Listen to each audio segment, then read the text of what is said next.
இந்த வாரத்திலே நாம ஆவி, ஆத்மா, சரீரம் இதை பற்றி தெரிந்து கொள்ள போறோம். ஏன்னா எனக்கு என்னுடைய வாழ்க்கையில் நான் வேதத்தை ஆழமாக படிப்பதற்கான ஒரு காரணம் என்றால் இந்த ஆவி, ஆத்மா, சரீரத்தை குறித்ததான ஒரு செய்தி தான் காரணம். எந்த ஒரு மனிதனும் இந்த ஆவி, ஆத்மா, சரீரம் இது என்ன என்று பகுத்தாராயக்கூடிய அந்த அறிவு வந்துவிட்டால் இந்த பூமியை ஈஸியாக ஜெயித்து விடலாம். காரணம் நாம் எல்லாருக்குமே தெரிஞ்சது ஒன்றே ஒன்றுதான். ஒரு மனுஷன் செத்தானாக்கா உயிர் பிரிஞ்சிடுச்சுப்பா, உயிர் உடல் இதுதான் தெரியும். இந்த ஆத்மாவை பற்றி எவ்வளவு தெரியணும் எனக்கு தெரியல. அநேகரை கேட்டேன், செத்துப்பா ஆவி போயிடுச்சு. அப்படி கிடையாது. வேதம் சொல்கிறது மனிதன் 3 வகையான கலவை, ஆவி, ஆத்மா, சரீரம். அதை பற்றி படிக்க போறோம். எடுத்துக்கொண்டு வசனம் 1 தெசலோனிக்கர் 5:23. சமாதானத்தின் தேவன் தாமே உங்களை முற்றிலும் பரிசுத்தமாக்குவாராக. உங்கள் ஆவி, ஆத்மா, சரீரம் முழுவதும் நம்முடைய கர்த்தராகிய இயேசு கிறிஸ்து வரும்போது குற்றமற்றதாய் இருக்கும்படி காக்கப்படுவதாக. என்ன சொல்றாரு? உங்களுடைய ஆவி, ஆத்மா, சரீரம் முழுவதும் நம்முடைய கர்த்தராகிய இயேசு கிறிஸ்து வரும்பொழுது குற்றம் மற்றதாக இருக்கும்படி காக்கப்படுவதாக. அப்ப இந்த தெளிவா சொல்லுது மனிதனுக்குள்ள ஆவி, ஆத்மா, சரீரம் 3 இருக்கிறது என்று. அப்ப நம்ம இது ஒண்ணா படிப்போம். முதல்ல சரீரத்தை பத்தி படிப்போம். ஏன்னா முதல்ல சரீரத்தை தேவன் உருவாக்கினார். அதற்கு பிறகுதான் அவன் ஆசிரியர் சுவாசத்தை கொடுத்தார். இந்த சரீரத்திற்கு என்னென்ன பெயர் இருக்குது பார்க்கலாங்களா? லூக்கா 12:4. என் சிநேகிதராகிய உங்களுக்கு நான் சொல்லுகிறேன், சரீரத்தை கொலை செய்து அதன் பின்பு அதிகமாக ஒன்றும் செய்ய நான் இல்லாதவர்களுக்கு பயப்படாதீர்கள். முதல்ல ஆக படிச்சீங்களா? சரீரம் சொன்னாரு. சாட்சி வசனமாக பார்த்தோம். உங்க சரீரத்தை உள்ளவர்களுக்கு பயப்படாதீங்க. இந்த சரீரத்தை வைத்து உங்களுக்கு ஃபர்ஸ்ட் ஆஃப் ஆல் பயம் இருக்கக்கூடாது. ரெண்டாவது இந்த சரீரத்துக்கு இன்னொரு பேர் இருக்குது, உடல் சொல்லிட்டு படிப்போம். வெளிப்படுத்தல் 11:8. அவர்களுடைய உடல்கள் மகாநகரத்தின் விசாலமான வீதியிலே கிடக்கும். அந்த நகரம் சோதேம் என்றும் எகிப்து என்றும் நாடத்தமாய் சொல்லப்படும். அதிலே நம்முடைய கர்த்தரும் சிலுவையிலே அறையப்பட்டார். அவருடைய உடல்கள் முதல்ல சரீரம் பார்த்த இந்த தேகம் இல்லைங்களா? இந்த ஆவியும் ஆத்மாவும் குடியிருக்கிற இந்த மாயைக்கு பேர் முதல்ல சரீரம் பார்த்தோம். இரண்டாவது உடல் சாட்சி வசனம் பார்த்தோம். யோவான் 19:31. அந்த நாள் பெரிய ஓய்வு நாளுக்கு ஆயத்த நாளாய் இருந்தபடியினால் உடல்கள் அந்த ஓய்வு நாளிலே சிலுவைகளில் இராதபடிக்கு. அப்ப உடல்கள் சிலுவை இயேசு கிறிஸ்து மரிச்சிட்டாரு. மறுநாள் ஓய்வு நாளத்துல அந்த நாள் ஓய்வு நாள்ல உடல் சிலுவையில் இருக்கக்கூடாது. சரிங்களா? அப்ப இதுக்கு பேர் இன்னொரு பேர் உடல். 2 மாசம் படிச்சிட்டோம். சரிங்களா? மூன்றாவது இந்த மாயைக்கு என்ன பேர் படிப்போம்? மாமிசம். அதற்கான வசனங்களை பார்ப்போம். 1 கொரிந்தியர் 15:39. எல்லா மாம்சமும் ஒரே விதமான மாம்சம் அல்ல. மனுஷருடைய மாம்சம் வேறே, மிருகங்களுடைய மாம்சம் வேறே, மாம்சங்களுடைய மாம்சம் வேறே, பறவைகளுடைய மாம்சம் வேறே. அப்ப இந்த மாயை அந்த ஆவி, ஆத்மா அப்படி இருக்கக்கூடிய இந்த தேகம் இருக்கு இல்லைங்களா? இதுக்கு மாமிசம் என்ற ஒன்று பேர் இருக்கு. சாட்சி வசனத்தை படிப்போம். மத்தேயு 26:41. நீங்கள் சோதனைக்கு உட்படாதபடிக்கு விழித்திருந்து ஜெபம் பண்ணுங்கள். ஆவி உற்சாகம் உள்ளதுதான், மாம்சமோ பலவீனம் உள்ளது என்றார். இந்த மாமிசம் என்ன பேசினாரு? மாமிசம் புரியுதுங்களா இல்லைங்களா? முதல்ல என்ன பார்த்தோம்? இந்த உடலுக்கு இது பேரு சரீரம் பார்த்தோம். இரண்டாவது உடல் பார்த்தோம். மூன்றாவது மாமிசம். இதனுடைய நிஜம் என்ன என்பதை அடுத்த ஆசிரியர் மண் என்று 2 கொரிந்தியர் 4:7.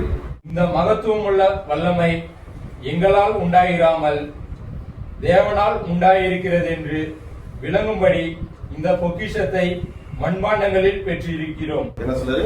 இந்த பொக்கிஷத்தை, அதாவது தேவனுடைய வார்த்தைகளையும் அந்த இந்த மண்பாண்டங்களையும் நாங்கள் பெற்றிருக்கிறோம். தேவனுடைய வார்த்தைகளையும் அந்த மண்பாண்டம், இந்த மண்பாண்டங்களையும் நாங்கள் பெற்றிருக்கிறோம். என்ன சொல்றாரு? ஒரு 4 வகையான பாண்டம் சரீரம். அப்ப இதுக்கு உடல், மாமிசம், இதுக்கு மண். 4 வகையான சாட்சி சரீரம். பிரசங்கி 12:7. மாமிசம், மண். மண்ணுக்கான இன்னொரு சாட்சி வசனத்தை படிப்போம். பிரசங்கி 12:7.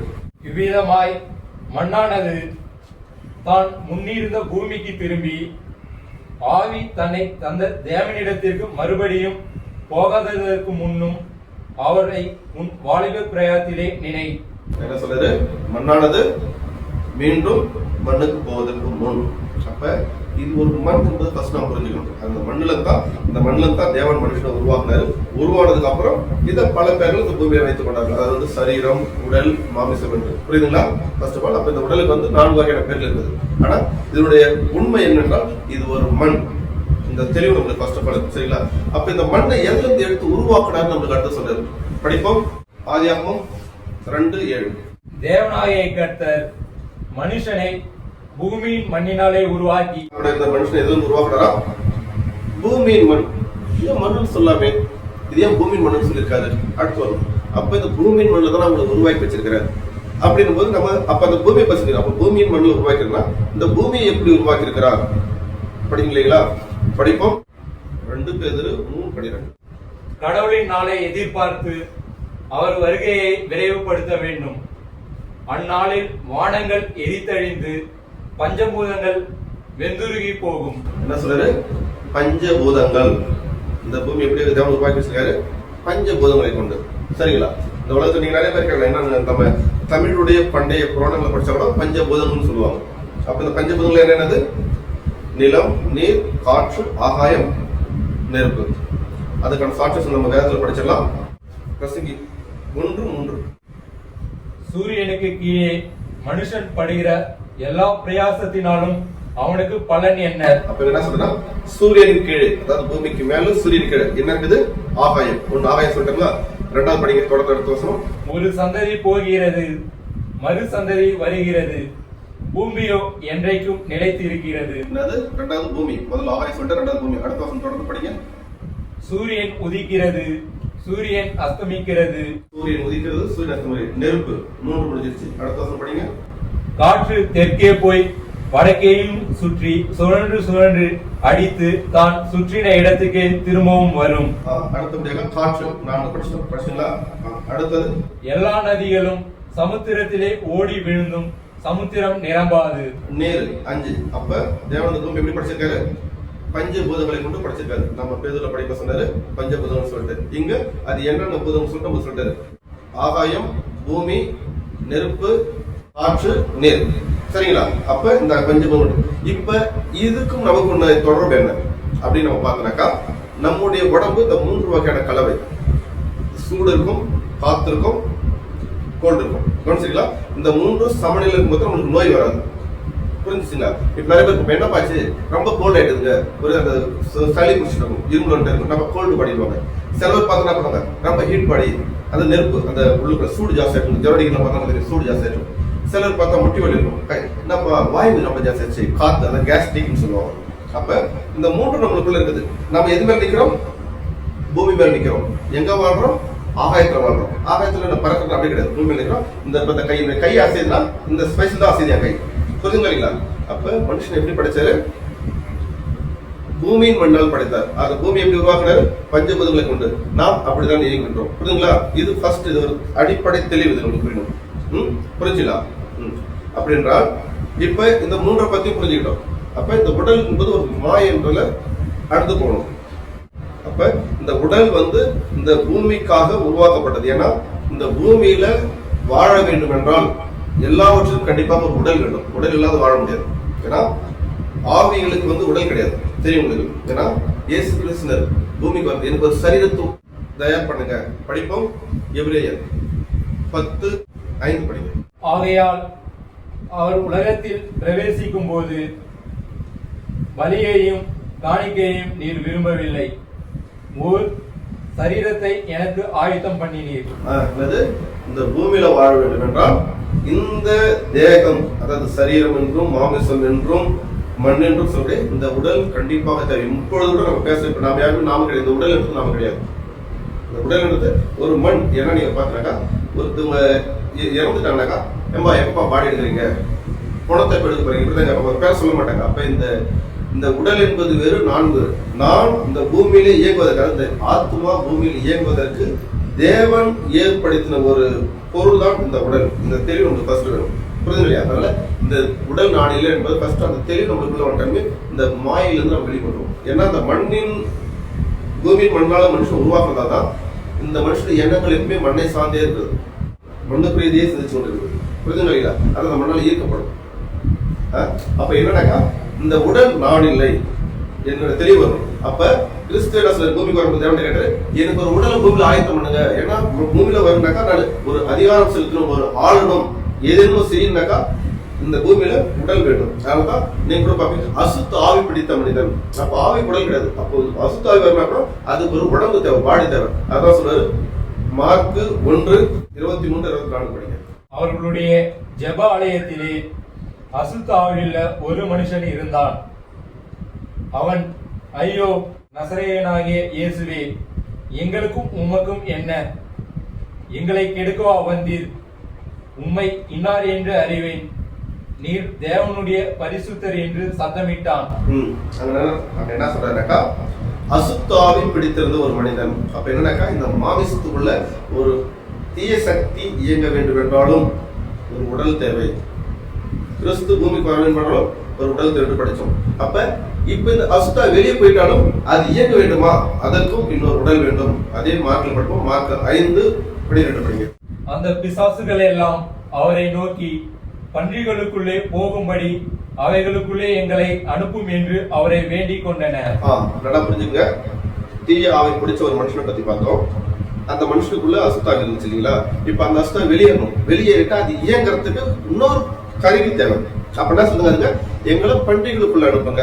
அப்ப நன்றாக புரிந்து கொள்ள வேண்டும், இந்த பூமியில் ஒரு மனிதன் இயங்க வேண்டும், ஆள வேண்டும், அதிகாரம் செய்ய வேண்டும், ஏதேனும் செய்ய வேண்டும் என்றால் உடல் இல்லாமல் செய்ய முடியாது. அதுக்காக தான் இந்த உடல் கொடுக்கப்பட்டிருக்கிறது. பட் நாம் இந்த உடல் இல்லை. ஏன்னா எக்ஸாம்பிள் சொன்னாக்கா படிக்க வேணாம். ஆதியாகமம் 1:26 படிச்சனாக்கா சொல்லுவாரு, தேவன் தம்முடைய சாயலாக மனிதனை படைத்தார். இருக்குங்க இல்லையா? அப்ப தேவன் சாயல், தேவன் குரு இருக்கிறா, தேவன் ஆவியா இருக்கிறா. நீங்க யோவான் படிக்காதீங்க. 4:24 வரும். தேவன் ஆவியா இருக்கிறார், அவரை தொழுது கொள்ள ஆவியோடு உண்மையோடு தொழுது கொள்ள வேண்டும் அப்படிங்களா? அப்ப தேவன் சாயலா படைச்சாருனாக்கா அப்ப அந்த சாயல் என்பது என்ன? அந்த சாயல் வந்து நீதி பர்சன் நம்ம படிச்சோம். எபேசியர் 4:24 படிச்சோம் நம்ம. சரிங்களா? அப்ப இந்த உடல் என்பது மீண்டும் சொல்லி, இந்த உடல் என்பது நாம் அல்ல, இந்த ஆத்மா தான் நான். இந்த ஆத்மா இயங்குகிறதுக்கு, இந்த ஆத்மா பார்க்கறதுக்கு இந்த கண்ணு, இந்த ஆத்மா கேட்கறதுக்கு இந்த காது, இந்த ஆத்மா பேசுறதுக்கு இந்த வாய், இந்த ஆத்மா இந்த உயிரோட இருக்கிறது இந்த மூச்சு சுவாசம். புரிதுங்க இல்லைங்களா? இதெல்லாம் வந்து இந்த இயக்கத்துக்கானதான். அதனால வந்து நம்ம உடலை குறித்து அவர் நம்ம ஸ்மார்ட்டா கிடையாது. இது ஒவ்வொரு நாளும் குலையக்கூடியது, ஒவ்வொரு நாளும் அழிவை நோக்கி செல்லக்கூடிய இந்த உடல். புரியுதுங்களா? அப்ப இந்த உடலை பற்றின நம்மளுக்கு விழிப்புணர்வு வேண்டும். ரெண்டாவது, சுவாசம் வேறு ஆவி வேறு. ரெண்டு புரிஞ்சுங்க. ஏன்னா சுவாசம்னாக்க நம்ம இந்த சுவாசம் தான் உயிர் நினைச்சிட்டு இருக்கோம். புரியுதுங்களா? இந்த சுவாசம் தான் ஆவி நினைச்சிட்டு இருக்கோம். ஆனா சுவாசம் வேறு ஆவி வேறு. படிப்போம். யோபு 27:2. என் சுவாசம் என்னிலும் தேவன் தந்த ஆவி என் நாசியிலும் இருக்கு மட்டும். என்ன சொல்றது? என் சுவாசம் என்னிலும் தேவன் தந்த ஆவி என் நாசியிலும் இருக்கு மட்டும். அப்ப ஆவி வேற சுவாசம் வேற. இப்ப இந்த சுவாசம் நீங்க பாத்தீங்கன்னா பூமியில இருக்கிற இந்த உயிரினங்களுக்கு எல்லாமே சுவாசம் இருக்குது. புரியுதுல்ல? ஓரளவுக்கு இந்த பார்த்து உயிர் இருக்குதுன்னா இப்ப நம்ம ஒரு விலங்கு கூட பார்த்தோம்னாக்கா சுவாசிக்கும். நாய் ஜோரம் ஓடிதான் மூச்சு அரிக்கும். அப்ப சுவாசம்ன்றது ஆவின்றது. நம்ம இந்த சுவாசம் உயிர் நினைச்சுக்கிறோம். அந்த பூமியில வாழ்றதுக்கான இந்த காற்று இது பஞ்சபூத்துல ஒன்றுதான் சுவாசம். ஆனா தேவன் கொடுத்து நம்மளுக்கு வந்து ஆவியை கொடுத்தார். அப்ப இந்த பூமியில வாழ வேண்டும் என்றால் இந்த உடல் வேண்டும். இந்த உடல் எதை கொண்டு படைக்கப்பட்டது என்றால் பஞ்சபூதங்களை கொண்டு படைக்கப்பட்டது. இந்த உடல் நாம் அல்ல. புரிச்சுங்களா? நாம் படிக்கிறது ஆவி ஆத்மா சரத்தை பத்தி சொல்லி கொடுக்குறேன். முதல்ல இந்த சரீரம் என்னன்னு தெரிஞ்சுக்கும். சரீரம் என்னன்னு தெரியாது, நம்மளுக்கு ஆத்மா புரிஞ்சு முடியாது. ஆத்மான்னு தெரியாம இந்த ஆவி பத்தி. ஏன்னா ஆவி என்பது தேவனுக்கும் ஆத்மாவுக்கும் தொடர்பை உருவாக்கக்கூடியது ஆவி. இந்த ஆத்மா வந்து பூமிக்கு பிரதிபலிக்க வைக்கக்கூடியது இந்த உடல். புரிஞ்சுங்களா? 3, ஆவி தேவனுக்கும் எனக்கு இந்த ஆத்மாவுக்குள்ள தொடர்பை கனெக்ட் பண்றது ஆவி. 2வது, இந்த ஆத்மாவுடைய தேவைகள், இந்த உலகத்துக்கு ஆளக்கூடியது அதிகாரம் எல்லாத்தையும் இந்த ஒரு இயங்க வேண்டும் என்றால், ஆத்மா இயங்க வேண்டும் என்றால் அதற்காக கொடுக்கப்பட்ட அந்த மிஷின் அதுதான் இந்த உடல். அதனால இந்த உடல் நான் கிடையாது, ஃபர்ஸ்ட் நம்ம புரிஞ்சுக்கணும். புரிஞ்சுக்கா இல்லைங்களா? அதனால இந்த உடலை குறித்து பெருசா யோசிக்காது. ஐயோ நான் யார் இப்படி இருக்கிறேன், ஏன் உடம்பு அப்படி இருக்குது, நான் அப்படியே இது ஒரு கருவி. என்னுடைய மூளை, என்னுடைய சிந்தனை, என்னுடைய மனசு, இதுதான் நான். இது எந்த ஒரு மனிதன் தெளிவாக்கிதோ அவன் தான் முழுமையான மனிதன். ஆனால் இந்த உடலை வச்சுக்கிட்டு பெருமைன்றது அது போய் இது ஒரு மாயை என்பதை ஃபர்ஸ்ட் புரிஞ்சுக்கணும். இந்த மாயை புரிந்து கொள்ளாமல் நாம் எத்தனை படித்தாலும் அதனால் நமக்கு ஒரு பலனும் கிடைக்காது. சரிங்களா?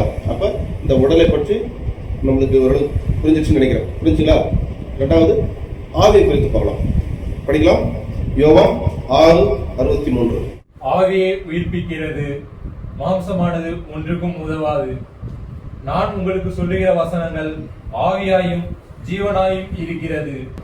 பார்த்தீங்கன்னாக்கா இங்க என்ன சொல்ல வர்றதுக்கா, ஆவி வேறு ஜீவன் வேறு. இதையும் நம்ம புரிஞ்சுக்கணும். முதல்ல பார்த்தோம், இந்த மாமிசம் என்பது ஒரு மாயை. இந்த உடலுக்கு பல பேர் இருக்கிறது. சரீரம், உடல், மாமிசம், மண் என்று பார்த்தோம். ஆமாங்களா? அப்ப இந்த மண்ணு தான் உண்மை. ஏன்னா என்னைக்கு தான் இந்த பூமியில போய் இது மக்கக்கூடிய ஒன்று. அதனால இந்த மண்ணு, அதனால இதை பத்தி நம்ம பெருமை பேசிக்க வேண்டிய அவசியம் கிடையாது. இந்த உடலை எப்படி நமக்கு உருவாக்கி கொடுத்தார் தேவன், பூமி மண்ணு, அந்த பூமி எப்படி உருவாக்குனாரு, எல்லாத்தையும் பார்த்தோம். அப்ப இதுக்குள்ள இருக்கிற இந்த ஆவி, இதுதான் தேவன் நமக்கு இந்த உறவு கொடுக்கக்கூடியது. அப்ப சில பேர் நினைச்சுக்கிறாங்க ஜீவன் ஆவியும் ஒண்ணு. அப்படி கிடையாது. ஜீவன் வேறு, ஆவி வேறு. அங்க என்ன சொன்னாரு, நான் கூறு வசனங்கள் ஆவியும் ஜீவனாய் இருக்கிறது. அப்ப இது எப்படி இன்னொரு சாட்சி வசனம், இது எப்படி நீங்க சொல்றதுக்கு சாட்சி வசனம் இருக்குதா? படிப்போம். ரோமர் 8:10. மேலும் கிறிஸ்து உங்களில் இருந்தால் சரீரமானது பாவத்தின் நிமித்தம் மரித்ததாயும். என்னது? சரீரமானது பாவத்தில் இருக்குது. அந்த மாமிசம் சில குணம் இருக்குது. நான் அப்புறமேட்டா உங்களுக்கு சொல்றேன். ஏன்னா மாமிச சிந்தை, ஆவி சிந்தை, இந்த ரெண்டுக்குமே அறிவு இருக்குது. இந்த என்னுடைய ஆத்மா எதை சார்ந்து வாழ்கிறதுன்றதான் இப்ப நான் சொல்லுவேன். ஏன்னா நான் ஆத்மா வரும்போது நான் அதை பத்தி சொல்லி கொடுப்பேன்.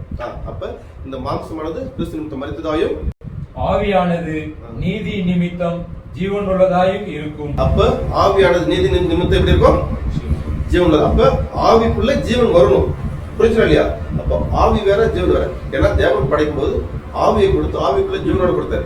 அந்த ஜீவன் வெளியேறிடுச்சு. ஆனா அந்த ஆவி உள்ளுக்குள்ள இருக்குது. இந்த ஆவிக்கு ஜீவனை கொடுக்க வேண்டிய பொறுப்பும் கடமையும் நம்மளுக்கு. ஏன்னா ஜீவன் இல்லாமல் நாம் தேவன்கிட்ட போக முடியாது. புரியுதா இல்லையா? இப்ப பூமியில ஒரு நெல்லு போட்டோம்னாக்கா, நெல்லுக்குள்ள உயிர் இருந்தால் மட்டும் அந்த நெல்லு செடியா வளரும். பதிலாக தான் வளராது. புரியுதா இல்லைங்களா? அப்ப இந்த ஆவிக்குள்ள ஜீவன் வரணும். அப்ப என்ன சொல்ல வரனாக்கா, ஆவி வேற, ஜீவன் வேற. ஃபர்ஸ்ட் மனுஷனை பத்தி பார்த்தோம், இப்ப ஆவியை பத்தி பார்க்கிறோம். அப்ப இந்த ஆவிக்குள்ள அந்த சக்தியை நாம் பெற வேண்டிய கடமை, பொறுப்பும் நம்மளுக்கு இருக்குது. சரிங்களா? அது தொடர்ந்து அதுக்கு நம்ம சாட்சி வசனத்தை பார்ப்போம். சங்கீதம் 34:12. நன்மையை காணும்படி ஜீவனை விரும்பி நீடித்த நாட்களை அபேட்சிக்கிற மனுஷன் யார்? நன்மையை காணும்படி ஜீவனை விரும்பி. நன்றாக புரிந்து கொள்ளுங்கள். நம் உடம்புல ஆவி இருக்கிறது. இந்த பூமியில நாம நன்மையை காண வேண்டும் என்று விரும்பினால், இந்த பூமியில சமாதானமே என்னுடைய வாழ்க்கையில பிரதானமாக இருக்க வேண்டும் என்று விரும்பினால் ஜீவனை விரும்ப வேண்டும். அந்த ஜீவனை விரும்பாவிட்டால் உங்களுக்கு கிடையாது. அப்ப நம்முடைய ஆவி இருக்குது. இந்த ஆவிக்குள்ள ஜீவன் இருக்குதா அப்படின்னு பார்க்கணும். நேரம் கம்மியா இருக்குது. இந்த ஆவி குறித்து நான் அடுத்த வாரம் மீண்டும் உங்களுக்கு ஆழமா சொல்றேன். ஏன்னா இந்த ஆவின்றது ஒரு நாள் முடிச்சிட முடியாது. ஏன்னா இப்ப நான் சரீரத்தை பத்தி சொன்னேன். இந்த சரீரத்தை பத்தி நீங்க முதல்ல தியானிங்க. இந்த வாரம் ஃபுல்லா தியானிச்சீனாக்கா அடுத்தது நான் ஆவியை பத்தி சொல்லிக் கொடுப்பது உங்களுக்கு ஆழமா அது ரெண்டுக்குமான அந்த டிஃபரன்ஸ் உங்களுக்கு பிரிச்சு பார்க்கக்கூடிய அந்த தெரியும். ஏன்னா நீங்க சொல்றீங்கன்னாக்கா இது ரெண்டு சப்ஜெக்ட் ஒரே டைம் நீங்க படிச்சிட்டீங்கன்னாக்கா உங்களுக்கு அது ஆழமா புரியாது. ஆழமா புரியலனாக்கா நீங்க கத்துக்கிட்டது வீணா போயிடும். புரியுதுங்களா? அப்ப நீங்க சரீரத்தை பத்தி படிச்சோம். இந்த சரீரம் மாயே, இது பொய், இது இந்த ஆத்மா வாழக்கூடிய ஒண்ணு. இந்த சரீரத்தை பத்தி இந்த சரீரத்தில் இருந்த பலவீனம் இருந்தாலும் எதுவுமே நான் கவலைப்பட மாட்டேன். ஏன்னா இந்த சரீரமானது இன்னொன்னு சொல்றேன், இந்த சரீரமானது 3 வகையான கலவை. ஒன்று பிசிக்கல் பாடின்னு சொல்லுவாங்க. பிசிக்கல் பாடி, கெமிக்கல் பாடி, மைண்ட் பாடின்னு சொல்லுவாங்க. அதாவது பார்க்கக்கூடிய உடல், அப்புறம் ரசாயன உடம்பு, மனம் சார்ந்த உடம்பு. இதை எப்படி உங்களுக்கு நான் புரிய வைக்க முடியும்னாக்கா, ஒரு மனுஷனுக்கு எக்ஸாம்பிள் பார்த்தீங்கன்னாக்கா, ஒரு சுகர் உள்ள ஒரு மனுஷனுக்கு பார்த்தீங்கன்னாக்கா ஒரு காலில் அடிபடுறோம். இந்த எக்ஸாம்பிள் இந்த கட்டவரில் அடிபட்டுச்சுனாக்கா இது பிசிக்கல் டேமேஜ். ஒருவேளை எனக்குள் இந்த கெமிக்கல் பாடி லெவலில் நான் பேசணும் பார்த்தீங்களா, 3 வகையான அந்த காற்று, சூடு, கோல்டு, இது 3 சேர்ந்தா நான் உங்களுக்கு சொல்லியிருந்தேன். அப்படின்போது இந்த 3க்குள்ளே பல வகையான ரசாயன இயக்கம் நம்மளுக்குள்ள இருக்குது. அது நம்மளுக்கு வேற சப்ஜெக்ட்ல தெரிய சொல்றது. ரொம்ப ஆழமானது. இந்த உடம்புல என்ன வகையான கெமிக்கல் கொடுத்து தேவன் எப்படி மட்டும் சிருஷ்டிச்சாரு, இந்த கிட்னியுடைய ப்ரோசஸ் என்ன, லிவருடைய ப்ரோசஸ் என்ன, ஹார்ட்டுடைய ப்ரோசஸ் என்ன சொல்லிட்டு அப்புறம் இன்னொரு கிளாஸ் இருக்குது. அதிவேகத்தில் இருக்கு, நம்ம என்ன சொல்லி தரோம். அப்ப இந்த பிசிக்கல் பாடியில ஒரு டேமேஜ் ஆச்சுன்னா, கெமிக்கல் பாடி சரியில்லைனாக்கா, இந்த வாயு, கோல்டு ஹீட், இது 3 ஈக்குவல் இல்லைனாக்கா அந்த காயம் உடனே ஆறாது. ரெண்டாவது, இது ரெண்டும் இருக்கும்போது மனதில் துக்கம் ஏற்பட்டால், இதை பத்தி வருத்தம், கவலை, பயம் ஏற்பட்டு விட்டால் அந்த காயம் வராது. ஸோ மனம், உடல், இந்த மனம், இந்த கெமிக்கல், இந்த உடல், இது மூன்றும் சமநிலையில் வச்சுக்கிட்டா மட்டும் தான் ஒரு மனுஷனோட அந்த பூமியில் ஆரோக்கியமாக இருக்க முடியும். அதில் வந்துட்டு எப்பயுமே நான் சொல்றேன், நம்முடைய எந்த ஒரு உலகத்தில் சார்ந்த விஷயமா இருந்தாலும் நம்ம மைண்டை அதிகமாக பாதிக்கிற அளவுக்கு நம்ம கூடாது. ஏன்னா நம்ம எப்பெல்லாம் டிப்ரெஷன் வரணும் அப்போ நம்ம கெமிக்கல் பாடி டிஃப்ரெண்ட் ஆகிடும். அது வந்து ஏக்ஷர் வந்துடும். ஏக்ஷர் வந்துட்டா நோய் வந்துடும். நோய் வந்தால் இந்த பிசிக்கல் பாடி டேமேஜ் ஆகிடும். சரிங்களா? அப்போ இந்த உடலை குறித்து உங்களுக்கு ஆழ்மன சத்தியம் புரிஞ்சுக்கனால இந்த உடல் நான் இல்லை, இந்த உடல் சார்ந்து எந்த ஒரு கவலை வந்தாலும் எந்த ஒரு துக்கம் வந்தாலும் நம்ம பெருசாக மைண்டுக்குள்ள எடுத்துக்கூடாது. ஏன்னா இந்த உலகம் மாயை, இந்த உடல் மாயை, இது ஒரு நாள் அழியக்கூடியது. அதனால இந்த உலகத்துல எவ்வளவு பேர் நம்மளை பற்றி ஏற்றுவார்கள், தூற்றுவார்கள், யாரும் பண்ணுவாங்க, அப்படியா. அதே மாதிரி ஒரு கம்பெனிலையும் சரி, ஒரு வேலை ஸ்தலத்திலையும் சரி, நம்மள எதனா ஒன்று டிபெண்ட் பண்ணி பேசணும். நாம எதுவுமே சொல்றது இந்த வாழ்க்கை மாயை, இந்த உடல் மாயை சொல்லிட்டு நம்ம மைண்டுக்கு அந்த நாலேஜ் கொடுக்கும்போது நம்முடைய கெமிக்கல் பாடி சமநிலையில் இருக்கணும். கெமிக்கல் பாடி சமநிலைக்கா இந்த உடல் ஆரோக்கியமா இருக்கணும். நீ மைண்ட்ல பிரச்சனை ஏற்பட்டாலும் உன்னால இந்த ரெண்டும் பாதிக்கும். இன்கேஸ் சொல்ல நான் சரியா சாப்பிட்றது இல்லை, சரியா தண்ணி குடிக்கணும்னா கெமிக்கல் பாடியில இஷ்யூஸ் வரும். அந்த கெமிக்கல் பாடி இஷ்யூஸ் வந்தாலும் மைண்ட் அப்செட் ஆகும், பாடி வீக்கம். ஒருவேளை உடல் அடிபட்டா கூட கெமிக்கல் டிஃபரன்ஸ் ஆகும். ஏன்னா அதுக்கு நான் ட்ரீட்மெண்ட் கொடுப்பேன். அதுக்கு ஒரு ட்ரீட்மெண்ட் வந்து இன்னொரு இடத்துல நம்மளுக்கு வந்து இன்னொரு பார்க்க முடியாது. அப்ப இந்த மூணுத்தையும் சமநிலையில் வச்சுக்கிட்டாக்கா இந்த உடல் மாயை, இந்த உலக மாயை. அப்ப இந்த உலகத்தில் இருந்தாக்கா ஒரு அதிகமா பேசக்கூடாது. நம்மளை துக்கப்படுத்தக்கூடிய விஷயங்களா, காயப்படுத்தக்கூடிய விஷயங்களா, அந்த இடத்த விட்டு நம்ம மெதுவா நகர ஆரம்பிச்சிடணும். அப்ப இதை நகர வேண்டும். இதெல்லாம் எப்படி வாழ்க்கையில சாத்தியப்படும் என்றால் அதுக்கு நம்ம கற்றுக்கொள்ள வேண்டியது ஆவி, ஆத்மா, சட்டம். இதை பத்தி ஒரு ஞானம் கிடைச்சிட்டா போதும். இந்த உலகத்தில் ஈஸியாக எந்த சொல்லி விட்டு எப்படி விளையாடணும் ஆரம்பிக்கலாம். அதனால இன்னைக்கு நான் உங்களுக்கு சொல்லிவிட்ட பாடி பத்தி நான் சொல்லிக்கிறேன். இன்னும் இதை பத்தி தெளிவாகவும் அடுத்து ஆவி குறித்து நான் ஒரு நாட்டு சொல்றேன். ஏன்னா இதை பொறுமையா நீங்க படிச்சா மட்டும்தான் இந்த மாயை என்ற பிம்பத்துல இருந்து நீங்க வெளியே வர முடியும். சரிங்களா? கண்களை மூடுங்க.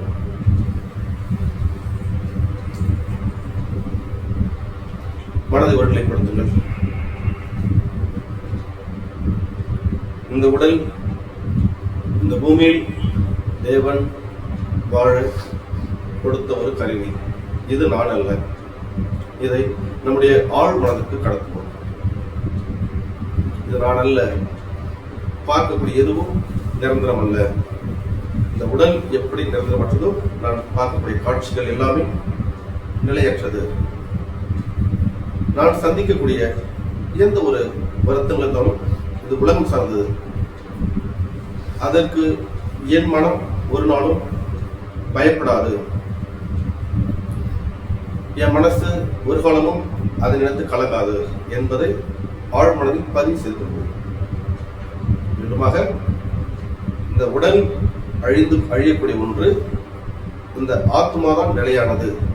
இந்த உடல் சார்ந்த இந்த உலகம் எல்லாம் ஒரு மாயை.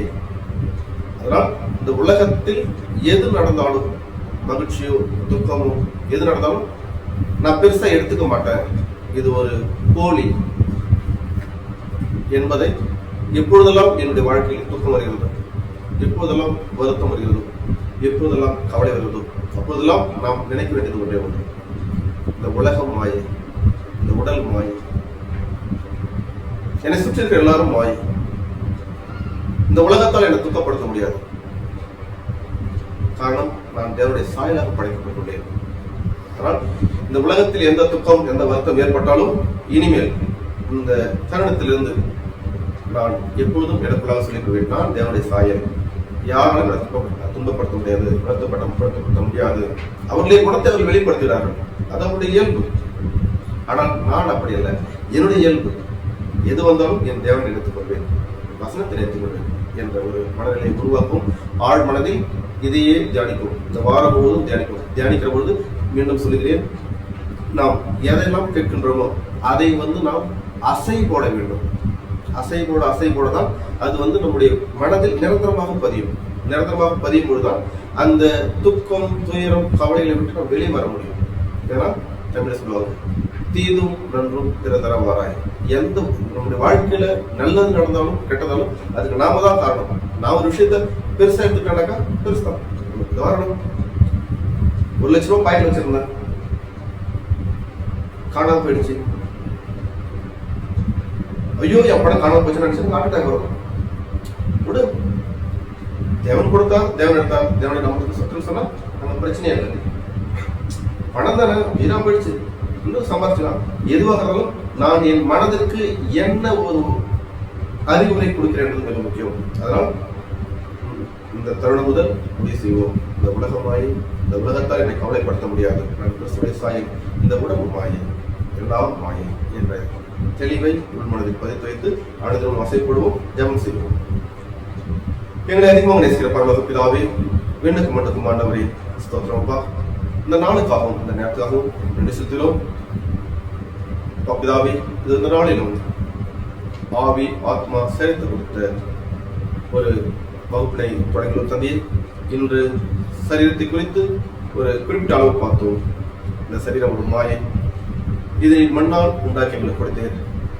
இது நாங்கள் அல்ல, இதற்குள் இருக்கும் எங்கள் ஆத்மாவும் எங்கள் ஆவிதான் நாங்கள். அவற்றை எப்படி காத்துக்கொள்ள வேண்டும், பராமரிக்க வேண்டும் என்பதை கற்றுக்கொள்ள. இது நாளில் நாங்கள் கற்றுக்கொண்ட இந்த மாமிச சிந்தனை, மாமிசத்தை பற்றின இந்த தெளிவு எங்களுடைய வாழ்க்கையில் அனுதினமும் எப்பொழுதும் எங்களுக்கு ஒரு புரிதலை கொடுக்க வேண்டும், ஞானத்தை கொடுக்க வேண்டும் தந்தை. பிதாவே, சர்வத்தை படைத்தவர் நீர் தந்தை. ஆவிகளை கொடுக்கக்கூடிய தேவன், இருதயங்களை மாற்றக்கூடிய தேவன், சிந்தனைகளை மாற்றக்கூடிய தேவன், செயலை மாற்றக்கூடிய தேவன், சர்வத்தையும் செய்யக்கூடிய தேவன் நீர் தந்தை. பிதாவே, எங்களுடைய வாழ்க்கையில் மிகப்பெரிய மாற்றத்தை கொடுங்கப்பா. எங்கள் குடும்பத்தில் யாரேனும் உடல் பலவீனத்தால் இருந்தால் அவருக்காக ஜெபிக்கின்றோம். அவருடைய மனநிலையும் உடல்நிலையும் இந்த ரசாயனம் சார்ந்த எல்லாமே சமநிலையிலிருந்து குடும்பத்தில் அவர்களுக்கு ஏற்படக்கூடிய அந்த வேதனைகளும் துக்கங்களும் ஆவிக்குள்ளாக வாழ்கின்ற எங்களையும் இந்த உலக உறவின் அடிப்படையில் துக்கப்படுத்துகிற தந்தையை பிதாவே, என் குடும்பத்தில் உடல் பலவீனத்தினால் உள்ள ஒவ்வொருவருக்காக ஜெபிக்கணும் தந்தையை. இந்த மாய உடலில் அவர்கள் சிக்கிக் கொண்டிருக்கக்கூடிய அந்த பிணியிலிருந்தும் நோயிலிருந்தும் அவங்களை சுகப்படுத்துக, பலப்படுத்துக, என்னுடைய விசுவாசத்திற்கு எதுவும் தடையாக இருக்கக்கூடாது தந்தையை. பிதாவே, அந்தபடியாக இதற்கூடி உள்ள ஒரு வீட்டில் உள்ள பொருளாதாரத்தை குறித்து ஜெபிக்கிற தந்தையை. இந்த பூமியில் வாழ்வதற்கு அடிப்படை தேவைகளுக்கு பொருளாதாரம் அவசியமாக இருக்கு தந்தையை. பாருங்கப்பா, நீங்கள் நினைத்தால் எல்லாம் மாறும் தந்தையை. குடும்பத்தில் பொருளாதாரம் மாற வேண்டும். அந்தபடியாக குடும்பத்தில் உள்ள ஒவ்வொருவருக்காகவும் திருமணம் ஆகாதவர்களுக்காக ஜெபிக்கணும் தந்தை. பிதாவே, ஏற்ற காலத்தில் ஏற்றதை செய்யக்கூடிய தேவன் எங்களோடு இருக்கின்றேன். கூடியுள்ள யாரை வீட்டெல்லாம் திருமணத்திற்காக தயாராக இருக்கின்ற பிள்ளைகளுக்கு ஏற்ற காலத்தில் நல்ல வரனை கொடுங்கப்பா. மனிதன் தனிமையாக இருப்பது நல்லதில்லை என்று ஏற்ற துணைவை கொடுப்பேன் என்று முதல் மனிதன் சென்றது. அந்தபடியாக இது முடி சமத்துள்ள இவர்களுக்கு ஏற்ற துணையை கொடுங்கப்பா. அந்தபடியாக திருமணமாகி பிள்ளை பேர் இல்லாதவர்களுக்காக ஜெபிக்கணும் தந்தை. பிதாவே, கர்ப்பத்தின் கனி கர்த்தால் உருவாகும் என்று வேதத்தில் சொல்லியிருந்தது. அந்தபடியாக யாரெல்லாம் குழந்தை பாக்கியம் இல்லாமல் சிலரால் ஏசிக்கப்படும் போதும் தூசிக்கப்படும் போதும் மனதால் நொந்து போகின்றனர் தந்தை. பிதாவே, என்னுடைய பிள்ளைகள் ஒருபோதும் துக்கப்படப்படாது. புரிந்து கொள்ளக்கூடிய ஞானத்தை அவர்களுக்கும் ஏற்ற காலத்தில் நல்ல ஒரு குழந்தை பாக்கியத்தையும் கொடுங்கப்பா. அதுபடியாக முதியவர்களுக்காக ஜெபிக்கணும் தந்தை. வயது முதிரும் பொழுது உடலும் பாரம், மனமும் பாரம் தந்தை. எல்லாவற்றையும் புரிந்து கொள்ளக்கூடிய மனதையும் முடிந்தவரை ஆரோக்கியத்தோடு வாழக்கூடிய சக்தி அவங்களுக்கு கொடுங்கப்பா. பக்கதாவே, இன்னும் நாங்கள் யாருக்கெல்லாம் ஜெபிக்க கடமைப்பட்டுள்ளோமோ அத்தனை பேரையும் உங்களுடைய சமூகத்தில் கொடுங்கப்பா. எங்களிடம் யாரெல்லாம் எங்களுக்காக ஜெபம் செய்யுங்கள் என்று சொன்னார்களோ அத்தனை பேரையும் நினைவு தந்தை. பிதாவே, அவருடைய தேவைகள்லாம் சந்திங்கப்பா. அவருடைய வாழ்க்கையில் மாற்றங்களை கொடுங்க. உங்களுடைய பிள்ளைகள் ஜெபித்தால் எங்களுடைய வாழ்க்கை மாறும் என்ற மனதில் அவர்கள் உருவாக வேண்டும். அவர்களும் கிறிஸ்துவுக்குள்ளாக உங்களுடைய சத்தியத்தை கற்றுக்கொண்டு இந்த பூமியிலே உப்பாகவும் இந்த உலகத்திற்கு ஒளியாகவும் இருக்க வேண்டும் தந்தை. பிதாவே, நாங்கள் கேட்டதெல்லாம் நீ செய்வீர் என்ற விசுவாசத்தோடு இந்த சிறு ஜெபத்தினை உலக ரட்சகரும் எங்கள் ஆண்டவரும் உம்முடைய நேசகுமாரனும் ஆகிய இயேசு கிறிஸ்துவின் விலையை பெற்ற நாமத்தில் கேட்கிறேன். ஜீவனும் கிருபையும் நல்ல பிதாவே, ஆமென். உங்களுடைய புரிமையான கவனத்திற்கு நன்றி.